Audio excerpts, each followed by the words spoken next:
Hi, I'm Steve Jameson, Library Director, and in this video I'm going to cover how to access commentaries as an online student. So to begin, one of the big questions we get in the library is, how do I choose a commentary? There are so many out there, how do I know which ones to use? There are a couple tools that we have to help you with that process. So first, here are 4 commentary guides that have been published and that are great resources to determine which are the best commentaries for the work that you're doing. You have New Testament Commentary Survey by D.A. Carson, the companion Old Testament Commentary Survey by Tremper Longman, a guide to biblical commentaries and reference works by John Evans, a Covenant alumnus, and the newest one, the New Testament Commentary Guide by Nijay Gupta. All of these, except for the latest edition of Evans, are available as ebooks in the library collection. In addition to these resources, the library has its own commentary guide that lists the major commentaries on each book of the Bible. So let's take a look at that on the library website.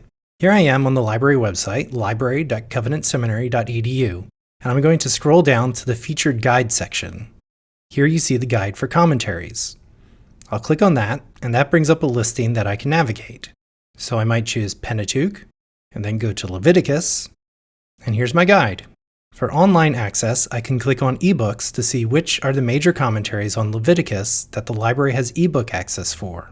Scrolling down, here's Dr. J. Sklar's commentary on Leviticus in the Tyndale series. I can click on that to open that ebook. Now on the ebook record, there are a few pieces of information you might want to take note of right off the bat. You can see here the publisher permissions and the access level. For this book, you can print, email, or save 100 pages each session to a PDF, or print it to your printer. This ebook also allows you to copy and paste from the ebook into your paper, if you're doing a quotation or block quotation. In addition, for this ebook, we have unlimited user access, so there's no limit on the number of people who can be using this ebook at one time. Other ebooks may have a limited number of users, so it could be 1 copy or 3 copies or something like that. Let's go ahead and open this ebook to check out what it looks like on the inside. You can read this ebook online right here in the online viewer. You can also download individual chapters using the download button next to each section, as long as it is within the number of pages that you're allowed to download during that session.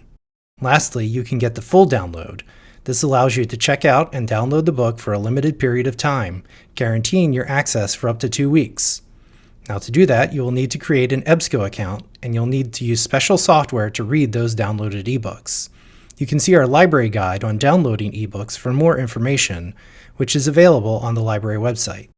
Now let's talk about some other ways to get books in addition to the ebooks that are available in the library's collection. We have more information about this on our guide for online and Doctor of Ministry students. To find that, we'll go back to the library homepage and we'll go up to the Using the Library menu. I can select Online and DMin students. Then I can select the Books section and scroll down to the section on Getting Books. This outlines a number of different ways that you can get access to books other than those in our ebook collection. First, using the Covenant Library, you can request a digital loan. This is a scan of an entire print book that is made accessible to you online for 4 weeks. Access is delivered by a link in your email, and that link will require you to log in with your CTS account. Now for commentaries, you often don't need the entire book, you're just interested in one section. In that case, you can instead do a scan request for just one section of a print book, which will be delivered as a PDF to your email. To learn more about those services, check out the guide and see the links to our digital loan page as well as our scan request form. Second, we also are a participant in a couple different reciprocal borrowing networks. There are 2 networks of libraries around the country that, through our participation, you can visit those libraries in person and check out books on site. The 2 networks are the ATLA Reciprocal Borrowing Program and the ACL Reciprocal Borrowing Program.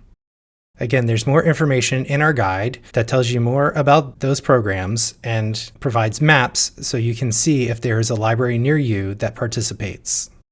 Third, if you're in or around the state of Missouri, you may be able to take advantage of the Mobius system. This is a map of all the Mobius participating libraries. If you are near one of these libraries, reach out to the library staff for more information on how to make use of Mobius.